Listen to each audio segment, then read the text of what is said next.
Si cette vidéo voit le jour, c'est grâce à vous.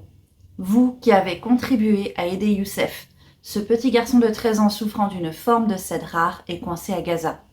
Grâce à vous, nous avons atteint le palier des 30 000, ce qui est déjà un grand pas. Malheureusement, ce n'est pas suffisant pour assurer sa survie et celle de sa famille. Il faut continuer à l'aider, à partager son histoire et à booster l'algorithme, de sorte à ce que les personnes qui ont les moyens de contribuer financièrement puissent lui venir en aide. À l'origine, je vous ai promis une vidéo sur la communication animale et ce que j'ai appris sur la santé mentale de mon chat. Sauf que j'avais déjà fait une vidéo en 2023 qui en parlait, ce que j'avais complètement oublié en raison de mon burn-out de l'époque. De plus, l'histoire médicale de Triskel est dense et beaucoup de choses se sont déroulées cette année. Alors j'ai décidé de découper cette vidéo en une série. Chaque palier de 10 000 € que la famille de Youssef atteindra avec sa cagnotte donnera lieu à une nouvelle vidéo jusqu'à ce que je n'ai plus rien à dire sur mon chat et que je doive trouver un autre sujet qui puisse vous intéresser. Dans cette vidéo et dans celles qui vont suivre, certains éléments vous seront familiers si vous avez déjà regardé ma vidéo de 2023 sur la communication animale ou d'autres vidéos que j'ai faites concernant mon chat. J'espère qu'avec cette série de vidéos, des personnes rencontrant des difficultés similaires aux miennes avec leur animal de compagnie puissent y trouver du réconfort et des idées pour que les choses se passent mieux. Commençons donc depuis le début, l'enfance et l'errance médicale de Triskel. Vous commencez à le connaître. Triskel, c'est ce gros chat noir de 8 kg que vous apercevez souvent à mes côtés. On remet le contexte. J'ai adopté Triskel en 2016 lorsqu'il était bébé. Il a toujours été un chat craintif, mais plus le temps avançait, plus il a commencé à développer des troubles manifestes d'anxiété. Parmi eux, son rejet des autres humains, de l'anxiété à la séparation, où il hurlait pendant 30 minutes à chaque fois que je quittais la maison, ses troubles alimentaires avec un gavage compulsif jusqu'à en être malade, puis ses troubles urinaires et sa constipation. Ces problèmes ont commencé très jeunes et se sont accentués avec les années. Ma maman ayant la sœur aînée et le frère jumeau de Triskel, on rigole parfois que les chats de cette portée ne sont pas tout à fait normaux, en comparaison avec le comportement de leur grande sœur qui a toujours été très stable. Comme je ne travaille pas et que je suis la majorité du temps à la maison, Triskel a rapidement montré des difficultés à la séparation, même lorsque je m'absentais quelques heures le temps d'une visite médicale. Je pouvais l'entendre hurler à la mort pendant les 10 minutes où j'attendais mon transport handicap devant l'immeuble, et lorsque je revenais de mon rendez-vous, il semblait reconnaître mes pas dans les couloirs et miaulait d'une voix rauque jusqu'à ce que je sois rentrée. Puis, ce genre de comportement a commencé à se manifester lorsqu'il se réveillait et que j'étais dans la pièce d'à côté, où il paniquait et m'appelait jusqu'à ce que je lui réponde et que je vienne le trouver. Face à son anxiété évidente et à son agitation de jeune chat, il a été naturel pour moi de le castrer dès qu'il fut en âge, espérant que ça le calme, mais sans effet. En dehors des moments de câlin et de sommeil, les seuls moments où il était calme étaient lorsqu'il regardait par la fenêtre le ciel le soir, figé comme une statue pendant de longues minutes.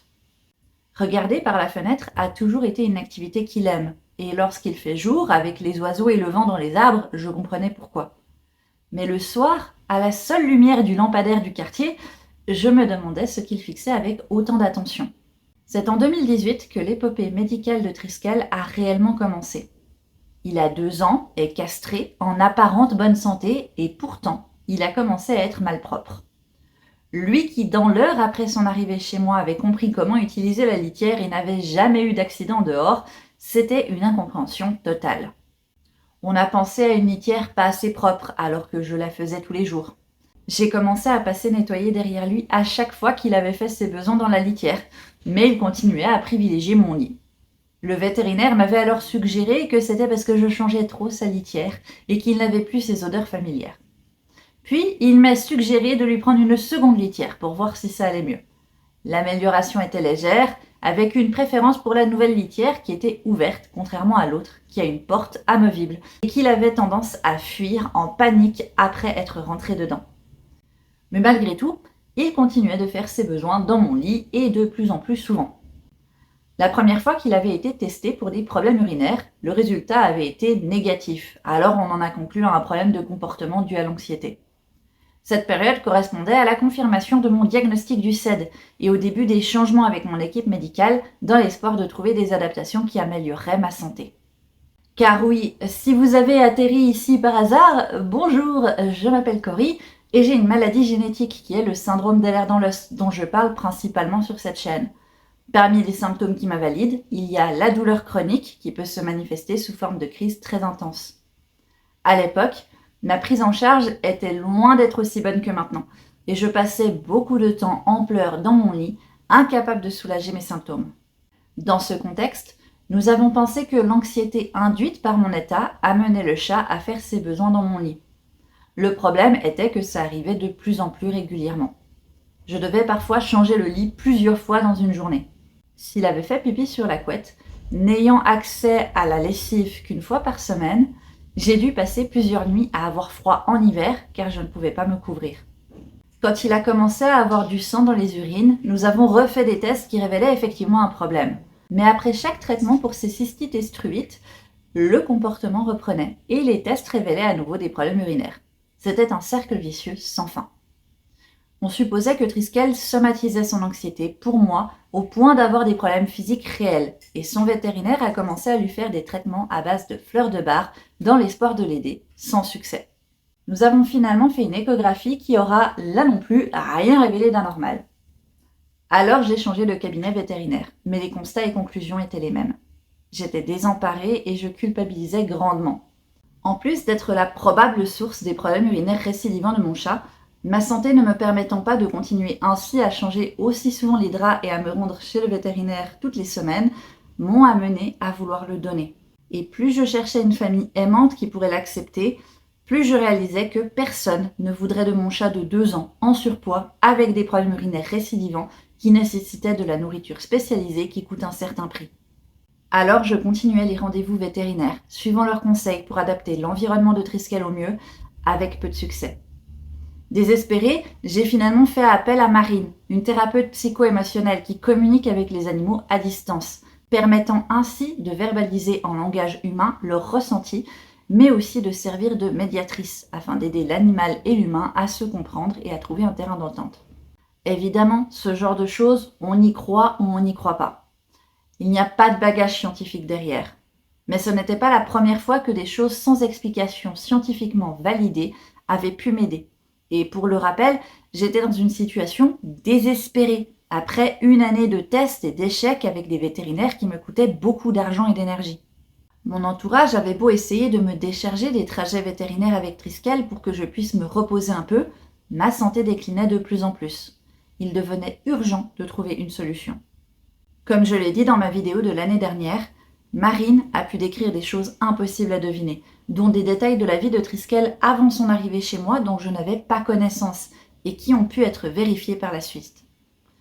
Je précise que je ne suis pas payée pour en parler. Marine n'est même pas au courant que je parle d'elle aujourd'hui. Je vous partage son site internet dans la description car ses capacités nous ont beaucoup aidé, Triskel et moi, et je sais que c'est difficile de savoir vers qui se tourner pour ce genre de service.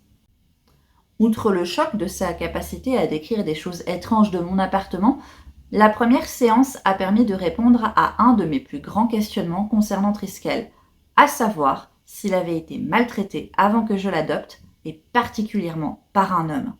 En effet, il a toujours eu un comportement particulier avec les hommes, notamment son ancien vétérinaire, mais aussi des amis à moi quand il venait en visite. S'il se tenait souvent à distance des inconnus, peu importe leur genre, il était davantage sociable et curieux avec les femmes et feulait agressivement envers les hommes qui cherchaient à le caresser. Grâce à la communication animale, j'ai appris avec soulagement que non, Triskel n'a pas été maltraité dans le lieu où il est né. Au contraire, il a des souvenirs très tendres de l'homme de la maison qui s'occupait de lui. Cette agressivité envers les hommes principalement viendrait de son ancien vétérinaire et de sa crainte qu'on lui fasse du mal. Triskel avait une peur terrible de la mort. Il croyait que la raison pour laquelle il était venu vivre chez moi était que sa mère était morte. C'était la raison pour laquelle il regardait souvent par la fenêtre le ciel sans bouger. Il voyait également que j'avais des problèmes de santé et craignait que je puisse l'abandonner à mon tour. Et maintenant, après m'avoir vu pleurer d'inquiétude et de frustration si souvent avant de le confier à ma sœur pour qu'elle l'accompagne chez le vétérinaire, il pensait que ma peine était la preuve qu'il allait lui arriver quelque chose de grave et qu'on allait le tuer. Cette peur d'être tué était d'ailleurs à l'origine de son pétage de plomb chez son ancien vétérinaire, où il avait réussi à péter les gonds en métal de la cage tellement il se débattait. Cette peur de la mort et de l'abandon était extrêmement forte, et malgré nos tentatives de le rassurer et de l'apaiser, avec des hormones, Feliway et des fleurs de bar, le comportement subsistait. Il s'était un peu amélioré malgré tout, mais le problème restait là.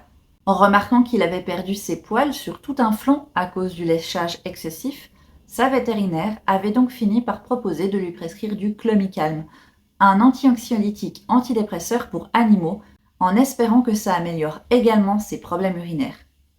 Et miraculeusement, la situation s'est apaisée.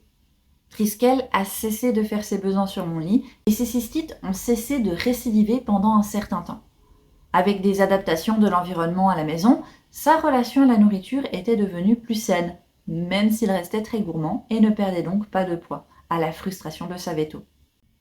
On a bien essayé de rationner son alimentation. Triskel devenait agressif et attaquait, m'attrapant les jambes et les mordant. Déjà à l'époque, il était un chat en souffrance, à la fois psychologique et physique, avec ses problèmes urinaires et une sensation d'inflammation chronique. Cette sensation, décrite par Marine lors des communications animales, restera constante, même lorsque Triskel ne présente pas de signes externes de symptômes. Plus tard, ces vétérinaires me diront que c'est tout à fait possible, puisque ces cystites sont un problème inflammatoire. On pense qu'il s'agit d'une prédisposition génétique. Mais pendant longtemps, sa situation s'est stabilisée. À la suite de cette épopée, j'ai décidé de souscrire une assurance pour Triskel. Il était jeune et je savais que même si ses problèmes urinaires ne seraient pas pris en charge, car soumis à une réserve, il n'était pas impossible qu'il développe d'autres problèmes de santé dans le futur. J'avais vu en une année toutes mes économies partir et je m'étais retrouvée à me restreindre dans certains frais nécessaires à ma santé au profit de mon chat. S'il développait autre chose un jour, je savais que je ne serais probablement pas capable de l'assumer financièrement avec pour seul revenu une rente invalidité. Croyez-moi, souscrire une assurance pour mon chat a été l'une des meilleures décisions que j'ai prises pour sa santé et pour la mienne. Mais ça, je vous en parlerai dans la prochaine vidéo lorsque nous atteindrons le palier des 40 000 € pour Youssef et sa famille. Vous trouverez leur cagnotte dans la description et en commentaire épinglé. En attendant, je vous dis à la prochaine et je vous souhaite plein de cuillères. Bye! Ouais.